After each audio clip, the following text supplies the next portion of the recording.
this affable guy who was like wearing good suits and looked the part and sounded the part and dressed the part, but was so divisive in his messaging. The left, they look at you like when you say this, they don't know what you're talking about. Megyn Kelly just called out Barack Obama for being the most divisive president of all time. You may have thought it was Trump, but she's here to tell you no. He may have been very smooth with his words. He may have been very politically correct, but he was the most divisive president, and she is here to tell us why. But before we get into that video, I want to remind you guys to subscribe to RTM News, because I'm sure it's YouTube that you're enjoying these videos, and in turn, they'll continually show up in your feed and they'll push it out to more people. I'm Titus. Let's get into this video. Obama was a bad president, and I genuinely think he was a bad man. I know, sorry, controversial. And I think Trump is a good man and a good president. I think both. And the thing that I really object to about the Barack Obama years, having lived them and reported on him nightly on Fox News, is that I don't think we've had a more divisive president. People think President Trump is divisive. Let me walk you back through the Barack Obama years, okay? The first thing he did, was he seized control of 1/7 of the U.S. economy and shoved down our throats Obamacare, which the American people did not want and did not have majority support. It was the first time in our history that it had ever been done, and the country was angry. He lied repeatedly, saying, if you like your doctor, you can keep if you like your plan, you can keep your plan. It was a lie, and he knew it was a lie at the time. I used to give him the benefit of the doubt, saying he was mistaken about his own health care plan. Giving any politician the benefit of the doubt is kind of dumb, regardless of what side you're on, but that was Megyn Kelly back in the day. I'm not surprised. Because that's the kind of person I used to be. And then it became clear that he knew it was a lie, because the facts came out he knew it was a lie. So he lied intentionally and took people's doctors away, and people died. He got in there and said, elections have consequences. Too bad. I'm doing it. He's the one who injected race into the society at every turn. We never had a president do this before. And not just because he happens to be of mixed race.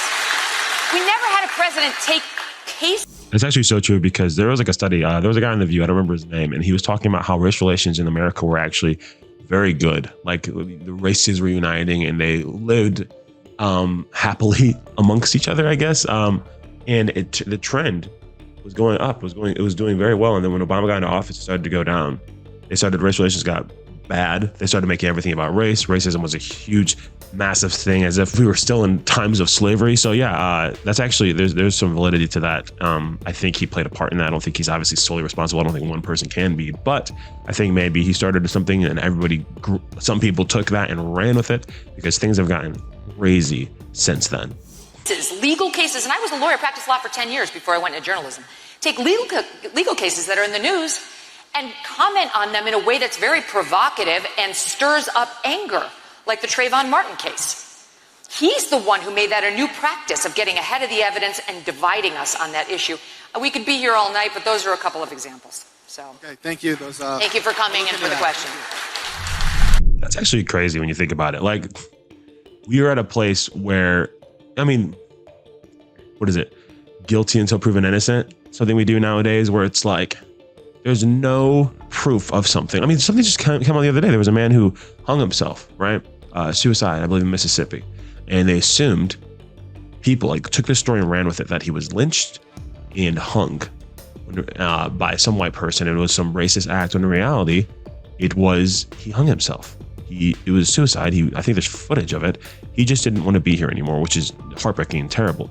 But they took this story, added things to it, and ran with it. And then we have all these people, black people, like outraged over something that didn't actually happen in the way that they were told. And then some people, once they got the truth, were still telling themselves, you really expect me to believe that, like, yes, I expect you to believe the truth. But they don't, like, this race relations it's just so insane. They want to make everything a problem. Like, are people racist? Yes, there's some people that are racist out here. And I think people are capable of doing evil, heinous, terrible things because they don't like you because of your race. Two things can be true.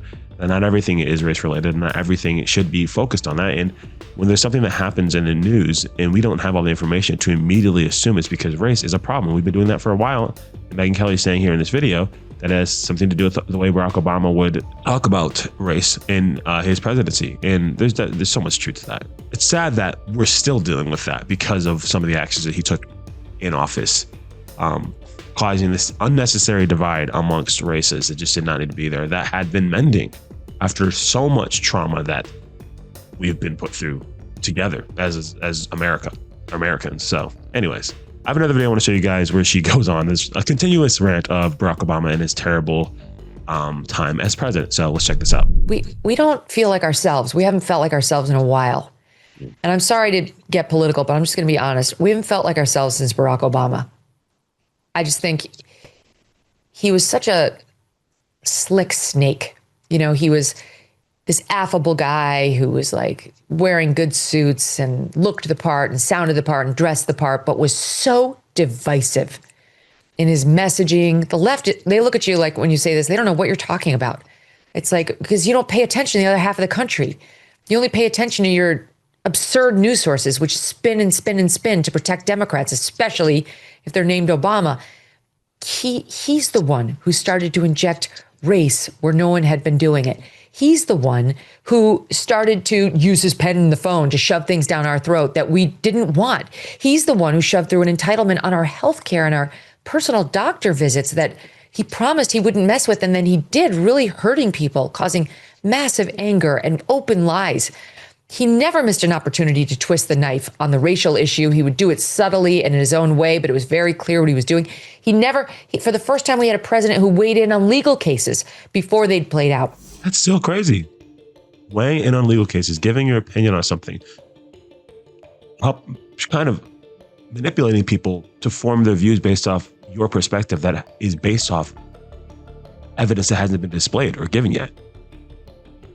That's insane.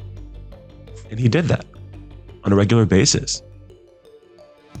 It's sad to think that our society has kind of been corrupted. I mean, in so many other ways, not just because of Obama, but because of a leader who talked smooth and was very charismatic and professional and seemingly kind and seemingly like loving towards all, would do things like that to vilify people because of their race or victimize people because of their race.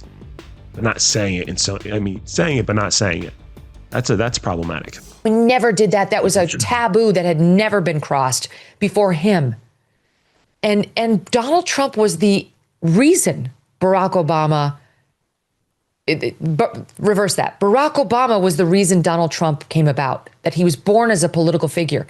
They say Trump's divisive. He was the antidote. He was the answer to the divisiveness of Barack Obama. And we just haven't felt like ourselves for years now. He was definitely the answer to the ending of political correctness, which I think was necessary. Like, I think there should be some professionalism and like decorum. But I don't think we need this whole walking on eggshells, not saying what the truth is because we don't want to offend people nonsense. I think Trump did a good job with getting rid of that.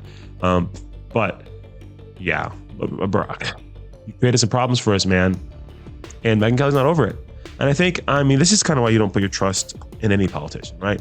I don't think we should put all our faith in politicians. I think you should form your ideas based off what you personally believe as an individual, what's going to help your community, what's going to help your family, your friends, your loved ones. And like not hyperfixate on how much you love a politician because they're human and they're not perfect. And like, he has like a cult following. You're a president, bro. You're supposed to be like a servant to the people, not some god. And this can go towards Obama and Trump. Like, people worship these individuals and they're insane, especially when they are not perfect and they have done things to harm us, and maybe they've done some things to help. But anyways, these were good points made by Megyn. She was 100% right on some of this stuff. And let me know what you guys thought about this in the comments, and I'll see you guys on the next video. Peace.